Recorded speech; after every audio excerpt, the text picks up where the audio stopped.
Today we're at Polka Creek in Alberta, Canada, and we're gonna learn how they dye this Calgary Flames colorway.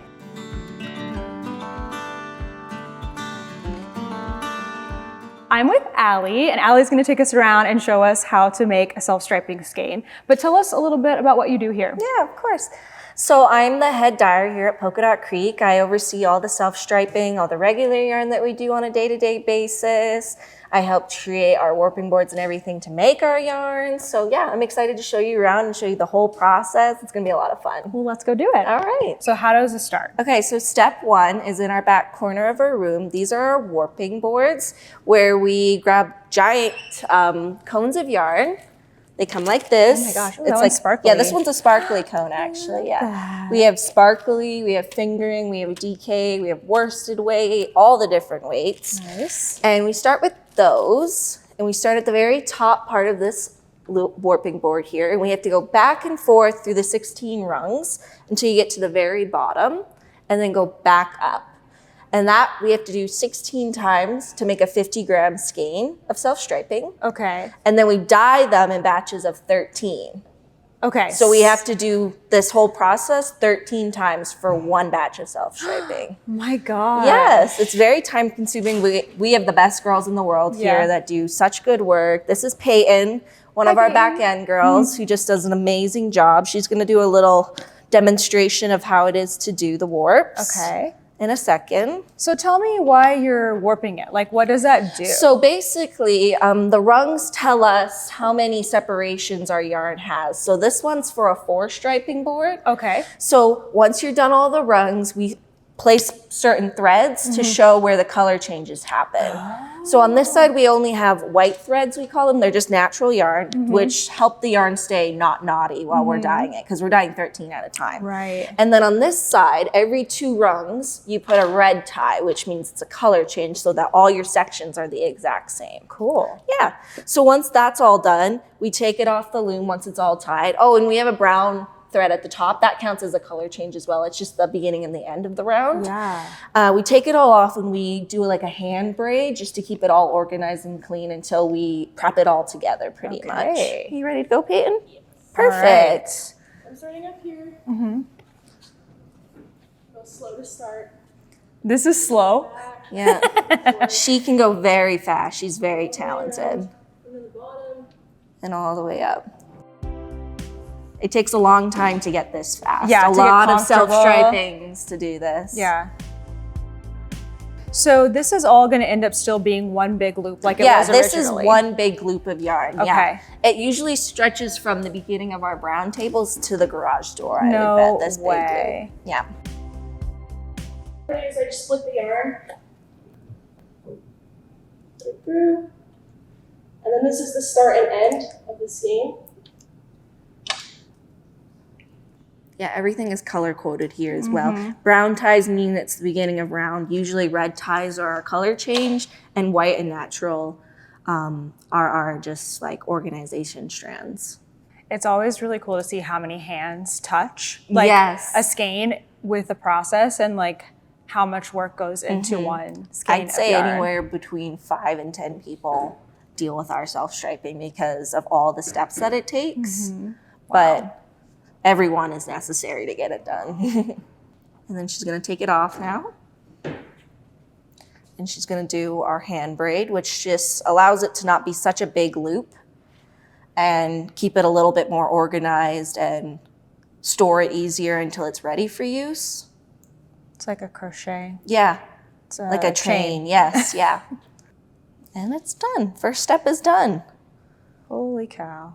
Now do that 13 more times and we got a colorway. Oh my gosh. So that's step 1. Okay. And then we have to bring all the yarn once it's completed into our big brown tables that we have here. Awesome. It's laid out all for us. And what we usually do is we put the bucket at the front over here and we take the warps out one by one and lay them all out. Okay.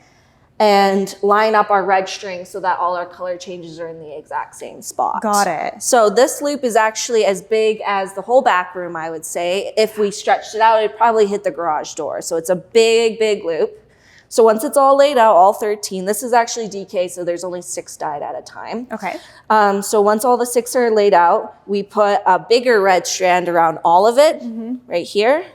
So it shows that it's a color change. So when I'm putting it in my pots, I know when to stop one color and when to start the other one. Yeah. And then we put multicolored ties right here. That's just like our white strands. Just help to keep the yarn not knotty while we're doing it all. And this is, you said multiple 6 This is of 6 these. of the DK 50 or All 100 put together. grams. Yeah, And all already together. retied. Already retied, For already dyeing. prepped for us. So that's awesome. Goodness. And then we have our 4 buckets of our vinegar water solution here, which we put in.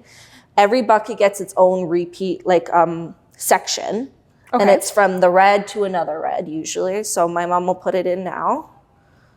We just need to let it soak and fully submerge before we strain it and get it ready for the dye pots. So there's 4 buckets because there's going to be 4 colors. in Yes, this we one. usually dye 4 buckets or have 4 buckets ready throughout the day just because we use so much water and dye so much yarn. And it's best to soak them separate like this so they don't get tangled. Wet yarn tangles. Oh, I see. Yeah. If you put it all in there together and then tried to find Yes, it, exactly. it would be a that. problem. So now we just let it Wow. set, let it fully submerge itself, and then we strain it, keep it separate in its colors, and then we put them on our burners. Okay. Yeah. We have these smaller buckets. I think I only need 3 for Calgary, right? Can you get me the card for that? Grab one for the neck. Oh, yeah. So then I have to go over here. This is my dye sink over here. This is where all of our dyes are placed during the day that aren't being speckled or anything. That's what happens for our colors. They're all put in milk jugs with vinegar also as well. Warm water, and then we pour them into these 4 buckets over here that also get a cup of water. So for the Calgary colorway, Which is such a beautiful colorway. yes, it's so much fun. I mean, it's our local color. Yeah. It's my favorite team, so I thought, of course, we have to do Calgary while you're here. There we go. To keep all the recipes like on little index cards. Yeah, little index cards. They're all separated for what we're doing. Self-striping, Smart. speckling, solids if they have mixtures of dyes. So for this one, I need 3 jugs, cherry, Aztec gold, and charcoal. Awesome. For those, so I'll get those mixed up. So it needs 1/4 of a cup of vinegar in our mixture. So we pour that in first. And then I get my scoop over here. And I put the necessary amount of scoops in for the dye powder. And then I fill the whole jug up with warm water, if we have any left by the end of the day. Usually our self-striping's in the later half of the day. Yeah. So it's all about if I have some left. So we let that fill up all the way, and then we pour it into our buckets over here and put them on the stove tops. All these need 1 cup of vinegar in them, just to make sure the color really soaks into the yarn and stays in the yarn.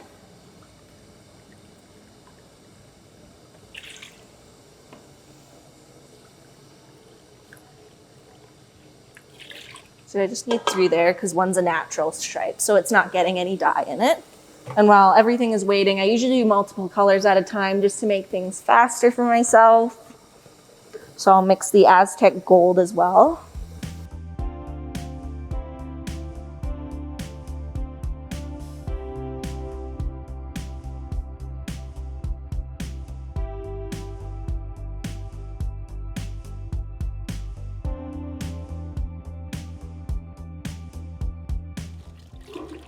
So we just fill these up just before these holes right here in our pots, just so we have a little bit of extra dye in case we have a white spot in our self-striping, color changes, yeah. So you like reserve a little bit in Yeah. the jug.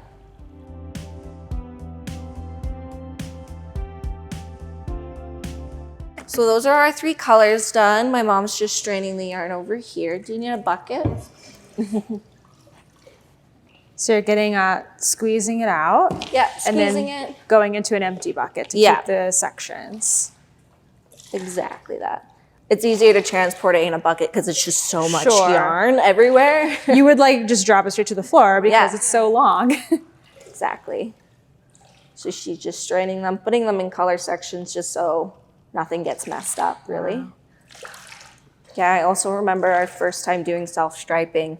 We laid it out on the table afterwards to separate it. It was so naughty. It was me and Maggie working a night shift.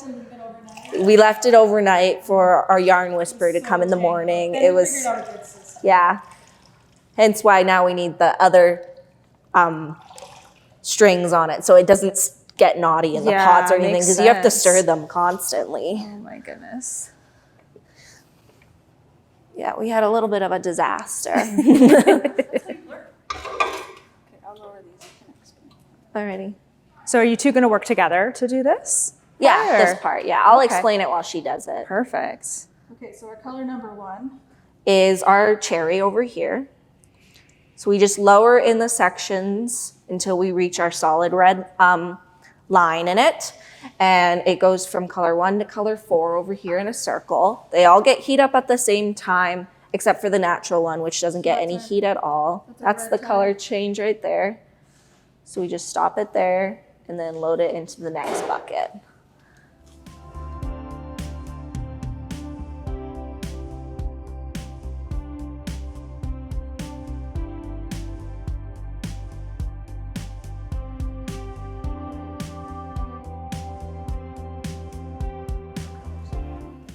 So the sections that are in between that are empty, will the dye like creep up to those? Yeah, and it kind of like fades the colors almost in between the color changes right here. So we'll get a little bit of an orange right here in the middle and a little bit of like a dark red between the black and the red.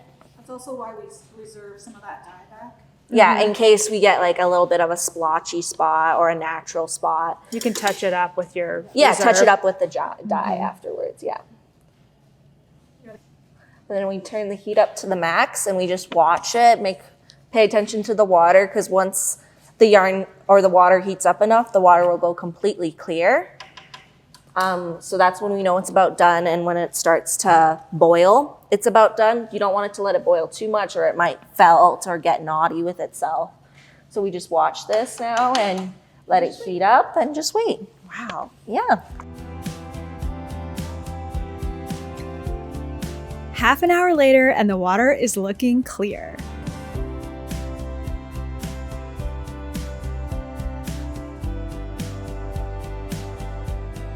Then the yarn goes to be rinsed and washed in the sink, still keeping the colors separated so that the dye runoff won't affect the other colors.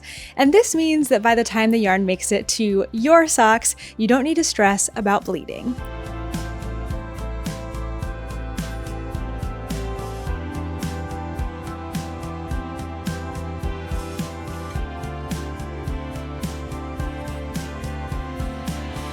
It's off to the spin dryer to spin out as much water as possible before the yarn is painstakingly separated into individual skeins and hung to dry overnight.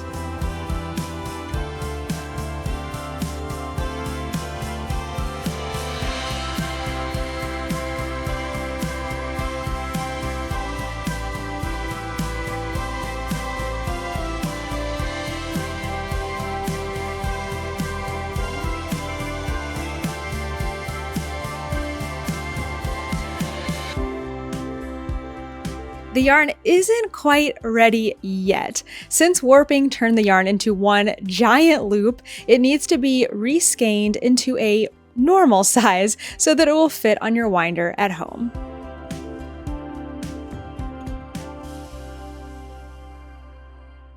Okay, so now we're gonna be doing our reskeining portion of the whole ordeal. This is when the yarn is afterwards washed, separated, dried, and ready to be reskeined into a smaller skein. Because we talked about how the loop of the yarn is really large, so it can't exactly be hanked up into a skein. So we have to make it into a smaller skein so we can then twist it. Yeah. So we've got Maggie here. Hi, Maggie. We've got our homemade twisting machine here and our thing to make the skein into smaller. So Maggie will show you how she does it now. Okay. She starts by hooking it on the first hook. And then she spins the machine so that the whole length of the yarn gets onto the loom.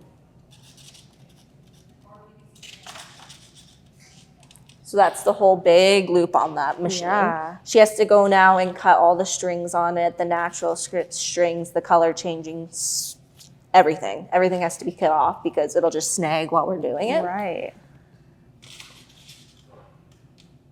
Yeah, here I was thinking you're just rescaling it for like color purposes. I'm like, oh yeah, it's a huge loop. No, it's a That would be huge impossible. loop. Yeah.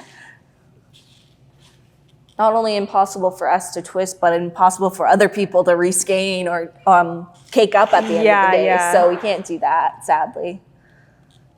So then she'll take the end and clip it to our reskeining machine, we call it. And then she'll just be spinning the machine back and forth from one end to the other, making a smaller circumference for the yarn and making it easier for our girls to twist. And every self-striping we do, we always crank a sample on our sock machine.